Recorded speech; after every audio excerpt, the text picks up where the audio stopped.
What does it really mean to be the woman that has it all? And how do you actually step into becoming her or being her before you have the next income goal or the partner or before you have the external proof? In this video, I'm going to break down what having it all really looks like, why it's not about hustling or working harder. It's about living as her now and the exact shifts that you can make to start doing that. And in that, you will see the results, right? So there was a very long time that I thought that having it all meant I had to work harder and I had to achieve more and I had to quote unquote prove myself. And I did those things. And when I was at the peak of that, when I was working so hard that I was completely burnt out, I still didn't feel like enough. And I realized that it's not about what you're doing, it is about shifting your identity into who you are being. So when I was shuffling, when I was hustling, when I was burning myself out by like fighting to prove my worth and all of these things, I was being the version of me that doesn't have enough. I was being the version of me that wasn't worthy just because I exist. And when I shifted that and allowed more joy and fulfillment to come from who I was being versus what I was doing, that's when the manifestation levels shifted in a big way. This is true for all of my clients as well. Most women feel like you'll feel or be the woman that has it all after you receive the success, after you have the love, after you have the freedom. And it's the actual opposite is how you become the woman that has it all. That's how you have it all. I'm just thinking back like how many times I had to hear this before I got it. And it's because it just goes against everything that we're taught about the way that the world works. Once you shift your identity, once you learn that who you are being from the inside out reflects or is reflected back to you in your 3D world, you can't unsee it. And so I will keep saying this over and over and over again until you get it. Because once you get it, it's like, oh, okay, I got this, right? And everything from there can shift. You don't manifest what you want, you manifest who you are. So for example, if you have two women, right, or two people that are taking the same action. They get up, they go to work every day, or if they have their own business, they're meeting with clients, they're doing their day-to-day stuff. And one is doing it from desperation, from shit, I got to make money. I've got to, force myself. I got to be the best earner, or I got to be the best employee, or I've got to, white knuckle and make it do this and strive for perfection because I was going to say I don't feel like I'm enough, or I feel like I have to prove myself, or all of those things. Or the woman that's coming from certainty. I always get what I want. I have my desires. I have the love of my life. I have more than enough money. I have joy and peace and safety and security. And their outward world, right? Like they are both going to the same job, they're both doing the same work. The outcomes will be totally different because one is being somebody that doesn't have enough, somebody that it doesn't feel worthy. And that is reflected back to her. And the other one reflects out certainty. She knows who she is. She knows what she deserves. She knows the way that the world works for her. And that will be reflected back to her. The woman who has it all doesn't do more. She is more. And it's like, damn, right? Like, oh. And for me, the way that I like to look at this is it's not about your capacity to do and to I'm getting the song like fight for your right to party. It's like, no, that's not it. But like that, right? The version of you that has to fight and prove, probably doesn't even end up with more because they're trying to do more. But when you lean back and you have capacity to hold more joy, to hold more peace, to hold more receivership, then you are in the flow of life, and that's how it's supposed to work. So, micro shifts, how to step into, how to be her now. Thoughts, right? So, if I was the version of me that has the income that I desire, or that has the love that I desire, or that has the whatever material possessions, or the core desired feelings, right? Safety, security, happiness, joy, all of those things. How would I be thinking about money, love, opportunities?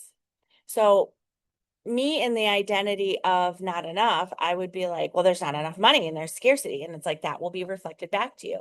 Or I've talked about this before. It's like if you're dating and look, looking for love, it's like, oh, there's nobody on the apps suck or whatever it is, right? If you're coming from that place, that's going to be reflected back to you. But if you are able to shift your thoughts into, if I already had the love of my life, how would I be thinking about love?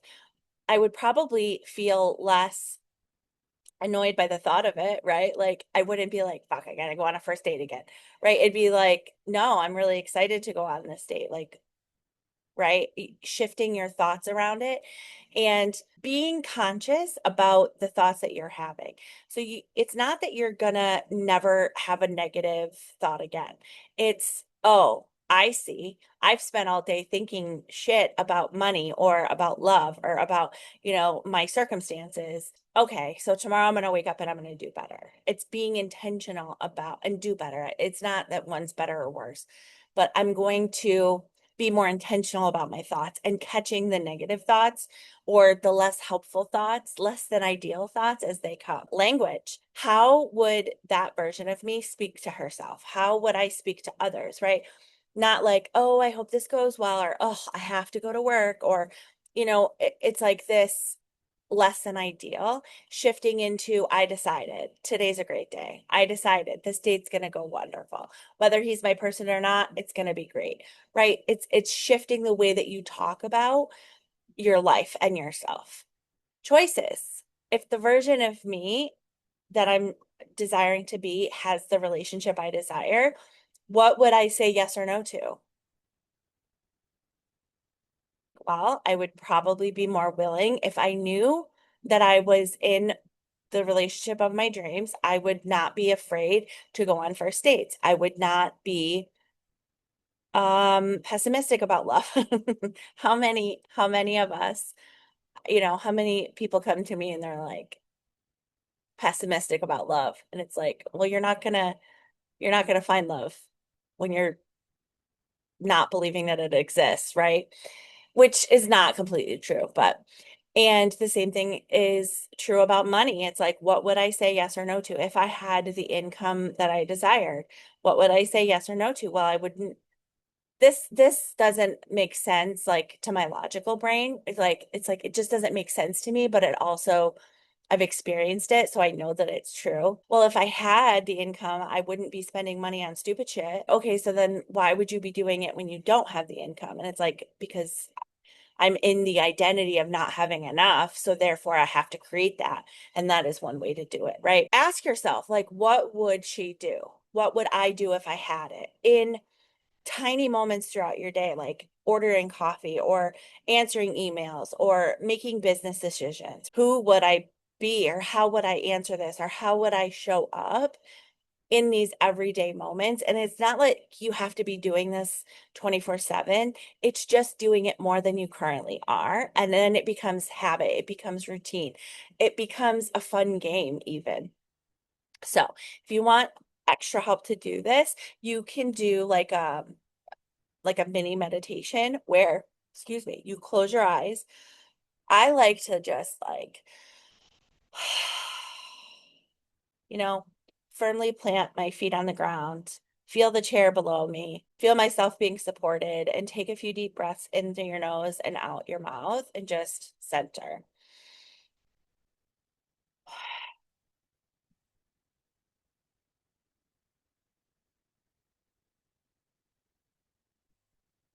And then visualize, notice sensations in your body.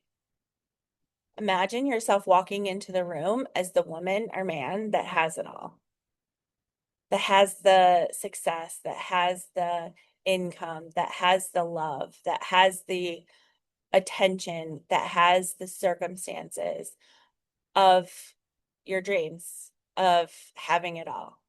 How would you walk? How would you sit? What energy do you radiate?